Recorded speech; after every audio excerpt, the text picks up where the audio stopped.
menyinggung soal salah satu isu yang menjadi sorotan terkait pengesahan Undang-Undang TNI, Bang Kris, yang disahkan Kamis pekan lalu.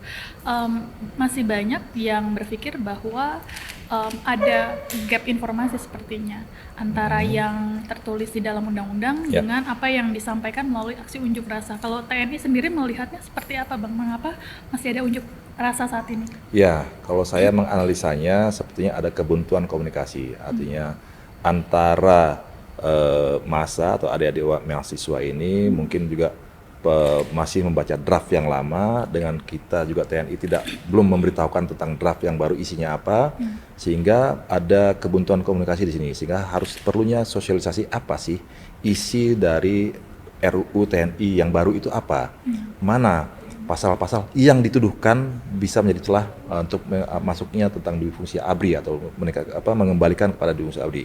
Nah, kita bedah sama-sama, kita lihat mana sih yang isukan itu, yang pasal-pasal krusial, apakah pasal 7, pasal 47, pasal 53. Nah, kita lihat sama-sama gitu ya, bahwa perlu disosialisasikan bahwa rancangan undang-undang TNI ini tetap dalam kerangka supremasi sipil, tetap dalam rangka mendukung negara demokrasi. Ya. Kita tidak akan keluar dari situ, dan tidak pernah terlintas dengan adanya RUU TNI ini kita akan kembali kepada difungsi ABRI. Gitu ya. Oke. Kemudian dari pasal 47 itu kan dari yang tadinya 10 di undang-undang lama bertambah jadi 14. Ada kekhawatiran juga bahwa pekerjaan yang semula diisi warga sipil itu akan diambil oleh prajurit TNI aktif yang akan ditempatkan di situ, Bang Kris. Itu bagaimana? Ya, itu artinya kerisauan yang tidak mendasar. Artinya kan dari 14 kementerian dan lembaga ini, tambahannya itu dari yang lama, yaitu adalah BNPB, BNPB Pengelolaan Perbatasan, kemudian terorisme, Bakamla, dan Kejaksaan Agung, gitu ya. Saat ini, hari ini, prajurit TNI aktif sudah ada yang bertugas di sana, ya, sehingga kita mengesahkan posisinya mereka di situ. Karena memang kementerian-kementerian atau lembaga itu tadi memang membutuhkan kehadiran prajurit aktif di situ, dan itu juga tidak ujuk-ujuk prajurit aktif itu bisa masuk ke kementerian itu. Artinya ada permintaan dari kementerian atau lembaga yang terkait itu kepada TNI untuk jabatan-jabatan tertentu, sehingga TNI menawarkan kepada prajuritnya, ini loh ada permintaan, sehingga memenuhi persyaratan apa. Nah, setelah kita asesmen dia, kita serahkan kepada kementerian atau lembaga tadi, silakan kementerian atau lembaga tadi mengakses kembali, cocok nggak kira-kira, nah gitu. Ya, dan karena kita juga nggak pengen dong perwakilan TNI yang ada di sana tidak bisa performance dengan bagus, tidak bisa melakukan tugasnya, karena kan dia membawa nama TNI di situ.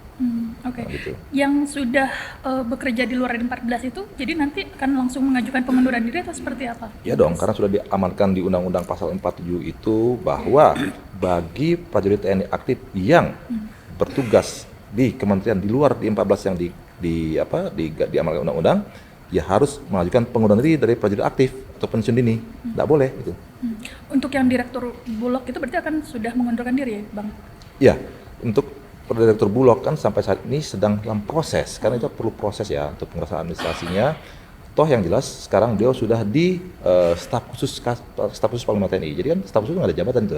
Nah, tinggal lagi proses administrasi berikutnya bagaimana kita tunggu untuk sampai pengunduran diri. Terakhir, Bang, itu kan ada juga penambahan untuk operasi militer selain perang ya, di mana salah satunya adalah menangani tantangan serangan siber. Gitu. Nah, persepsi serangan siber yang dimaksud ini apa, dan ada kekhawatiran apakah itu artinya juga TNI bisa mengawasi konversasi yang terjadi di media sosial gitu. Khawatirnya, Bang, aspirasi yang disampaikan warganet di publik itu akan diberangus gitu. Itu valid nggak sih, Bang, kayak gitu? Ya tidak dong, karena kita lebih fokusnya TNI kepada cyber warfare, cyber defense. Bagaimana yang kalau kita lihat sekarang terjadi di Rusia dan Ukraina misalnya perang itu. Nah itu yang fokus kita di situ. Fokus kita bidang pertahanan, yaitu fokusnya cyber warfare, cyber defense. Bagaimana pertempuran bidang cyber dan bagaimana tentang pertahanan bidang cyber.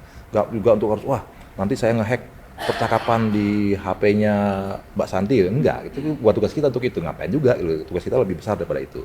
Nanti kita memproteksi, karena kan perang di dunia saat ini nggak hanya perang terbuka tembak-tembakan saja, tapi ada perang cyber namanya. Nah, kita mengarah ke sana. Gitu.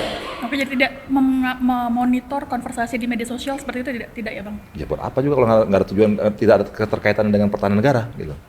Nggak bisa waktu aja. Baik, terima kasih Bang Kris untuk waktunya. Selamat sore, Bang.